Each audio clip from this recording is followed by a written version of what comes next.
Hi everyone, we're back after a bit of a break. Today we're going to talk about kindness, which apparently is the new buzzword. And as I drove over to see Grace, I was listening to Women's Hour Radio 4. Always a good programme. Always a good programme.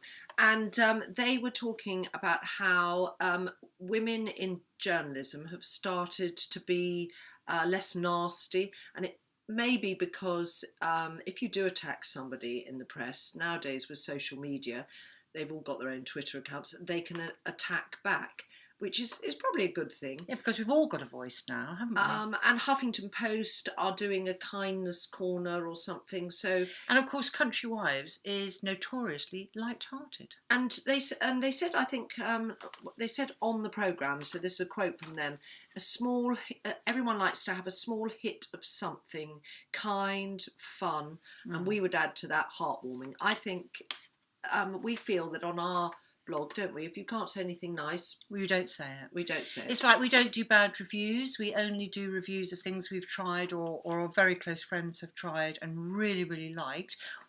We just think, don't want to waste your time, but if we do find something that we really like... if we get sent a book that we simply just can't read, after about page 40, it's just not for us, then we just say Life's to the too author, short.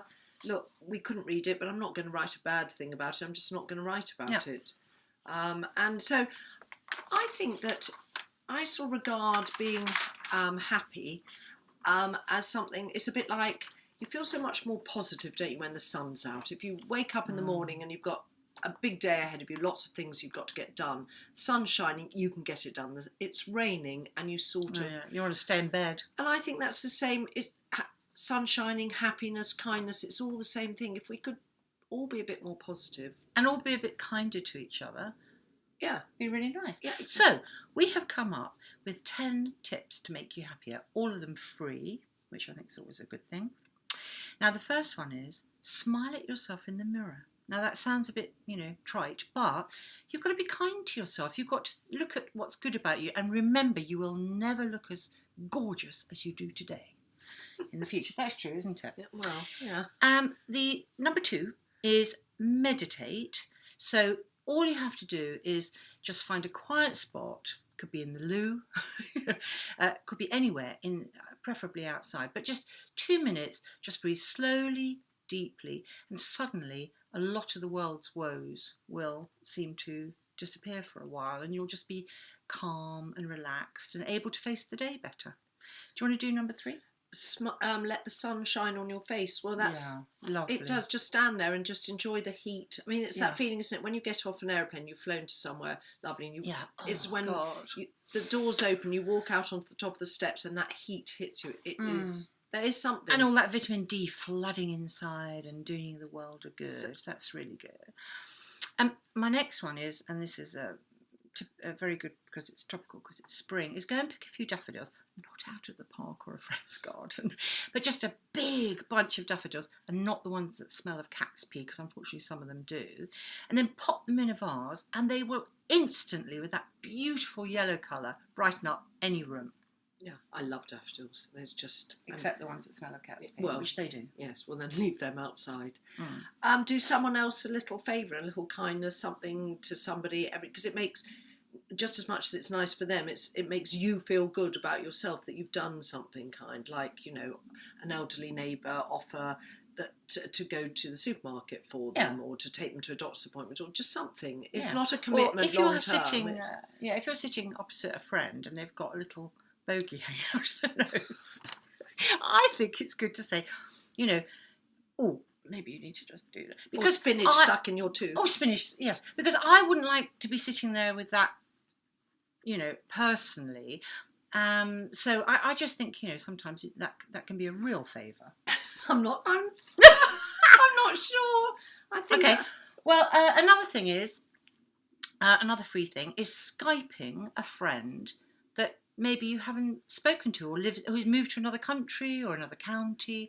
That's really nice too. Because it's seeing them rather than just hearing the voice, isn't it? It's the I Skype. think so. It makes it as if you're actually together, and I think that's a really lovely thing. I know, because grandparents love doing it with their grandchildren when they're in different countries. So I agree. And if they bang on a bit too much, you can just cut them off and pretend the connection got broken. Yeah, exactly. Pop out for a short walk, jog, or bike ride. Yeah. My friend here, she loves her bike ride. I'm into bike riding now. And slowly.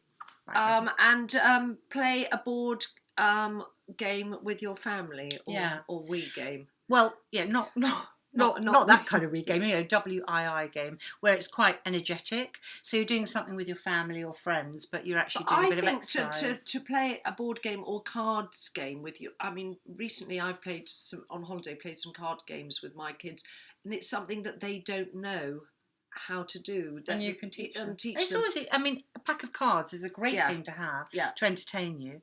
Now, here's a tricky one, but worthwhile, I think. Forgive someone who's upset you.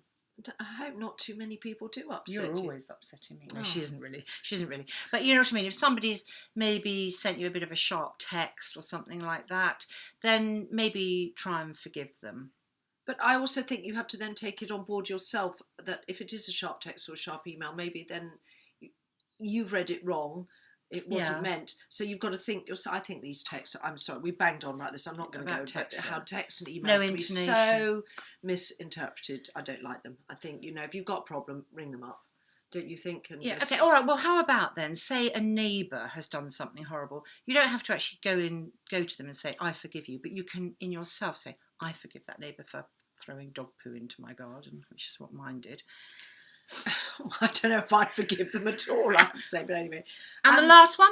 Wear something from your wardrobe that you haven't worn for a long time, and give the rest of the things that you don't wear away. I think that's, we could do a whole thing about wardrobes. On wardrobes. And a lot of my friends are saying if they buy something now, they chuck something out. Well, when I say chuck, but recycle. But you love navy jumpers. Can I say that every time I see you not every time I see you, but every time you're wearing a navy jumper, it's the Windsor one, which means the Audrey Cashmere, which means, of course, that your other navy jumpers, you're just never going to choose them. Because they're not so comfortable and soft. And so you need to get rid of them. And covering all my bits up. Exactly. Anyway, that's us for today. So be happy. And yes, smile. be happy. Bye.